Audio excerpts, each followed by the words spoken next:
विश्व संवाद केंद्र आणि डेक्कन एज्युकेशन सोसायटीच्या वतीनं माध्यम क्षेत्रात उल्लेखनीय कार्यासाठी दरवर्षी देण्यात येणारे आद्य पत्रकार देवर्षी नारद पत्रकारिता पुरस्कार 2026 आज जाहीर करण्यात आले।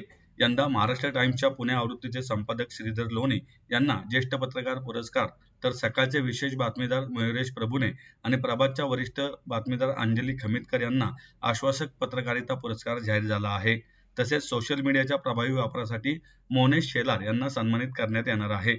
विश्व संवाद केंद्राचे अध्यक्ष अभय कुलकर्णी आणि डीएसच्या नियामक मंडळाचे कार्यवाह आनंद काटीकर यांनी पत्रकार परिषदेत या पुरस्कारांची घोषणा केली। यावेळी डीएस नियामक मंडळाचे सदस्य मिलिंद कांबळे उपस्थित होते। येत्या शनिवारी सकाळी 11 वाजता फर्ग्युसन महाविद्यालयाच्या अँफी थिएटरमध्ये हा पुरस्कार वितरण सोहळा पार पडेल। दिल्लीतील लेखक, बस्तरचे रहिवासी तथा नक्षलवादाचे अभ्यासक राजीव रंजन प्रसाद यांच्या हस्ते हे पुरस्कार प्रदान करण्यात येतील।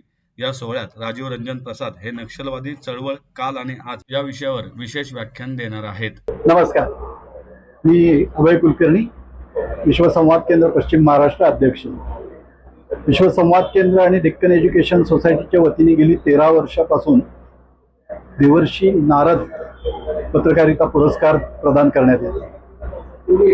हे 14वं वर्ष आहे पुरस्काराचं आणि या वर्षीच्या पुरस्काराचा कार्यक्रम येत्या शनिवारी 22 ऑगस्ट रोजी सकाळी 11 वाजता फर्ग्युसन महाविद्यालयातील अँफी थिएटरमध्ये होत आहे। या वर्षीच्या पुरस्कारासाठी आम्ही 4 जणांची निवड केलेली आहे।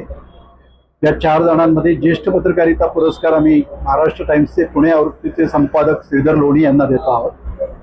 आश्वासक पत्रकारिता पुरस्कार प्रभातच्या वरिष्ठ बातमीदार अंजली खमितकर यांना आणि सकाळचे विशेष बातमीदार मयुरेश प्रभुणे यांना देतो आहोत। सोशल मीडियाच्या कॅटेगरीमध्ये आम्ही हा पुरस्कार मोनेश शेलार यांना देतो आहोत। यावर्षीच्या कार्यक्रमामध्ये प्रमुख पाहुणे आणि व्याख्याते ज्येष्ठ लेखक आणि नक्षलवादाचे अभ्यासक राजीव प्रसादजी हे आहे।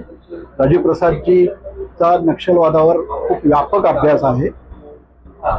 ते मूळचे बस्तरचे रहिवासी आहेत आणि नक्षलवादावर त्यांनी 1000 पानाचं एक पुस्तकही अलीकडेच लिहिलेलं आहे। तर त्यांचं नक्षलवाद काल आणि आज या विषयावर या निमित्ताने व्याख्याने होणार आहे। या कार्यक्रमासाठी सर्वांनी मोठ्या संख्येने उपस्थित राहावं अशी विनंती मी विश्व संवाद केंद्र आणि डेक्कन एज्युकेशन सोसायटीच्या वतीने करतो आहोत।